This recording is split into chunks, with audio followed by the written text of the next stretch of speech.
হয়, অসমৰ ফুটবলৰ কিংবদন্তি গিলবাৰ্টছন চাংমাৰ প্ৰতি শ্ৰদ্ধাঞ্জলি জনাবলৈ আদি সুদূৰ গুৱাহাটী ছাত্ৰ সন্থা, ক্ৰীড়া সাংবাদিক সন্থা আৰু কাহিলীপাৰা অঞ্চলৰ বিভিন্ন সংগঠনে একেলগে আজি শ্ৰদ্ধাঞ্জলি অনুষ্ঠানৰ আয়োজন কৰিছে।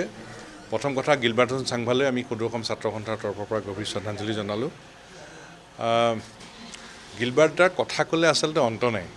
আমি সৰুৰ পৰা গিলবাৰ্টদাৰ খেলা চোৱাৰ আমাৰ সৌভাগ্য হৈছিল।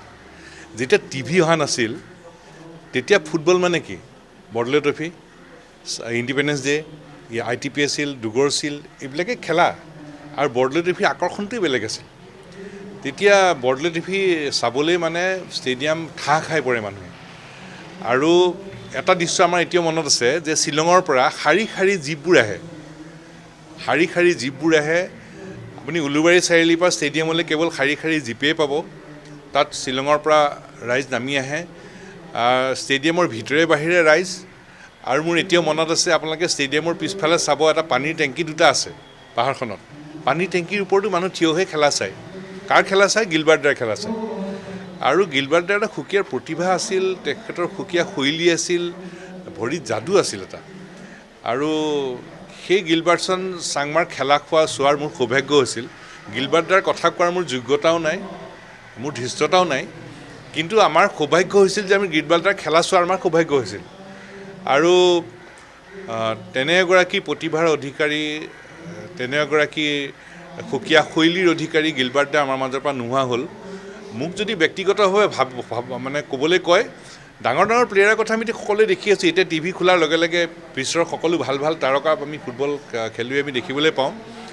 কিন্তু সেই সময়ৰ কথা যদি ভাবোঁ যে আমাৰ গিলবাৰ্টদা আমাৰ অসমৰ পেলে বুলি ক'ব পাৰি, সেই সময়ৰ যদি কথা ক'বলগীয়া যায়। আৰু সেই গিলবাৰ্টদাৰ সেই শৈলী, সেই প্ৰতিভাই, তেখেতৰ ভৰিৰ যাদুকৰী বিদ্যাই সমগ্ৰ অসম আৰু উত্তৰ পূৰ্বাঞ্চলৰ নতুন প্ৰজন্মৰ খেলুৱৈসকলক আকৰ্ষিত কৰিছিল, ক্ৰীড়াপ্ৰেমী ৰাইজক আকৰ্ষিত কৰিছিল।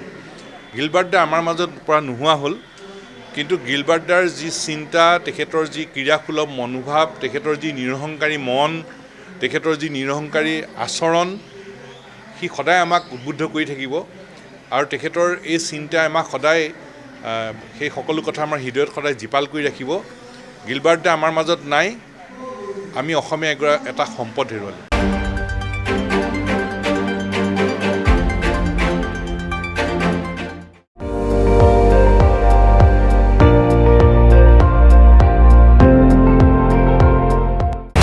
আপুনি চাই আছে ND24, সৰ্বশ্ৰেষ্ঠ নহয়, সৰ্বোত্তমৰ দৌৰ।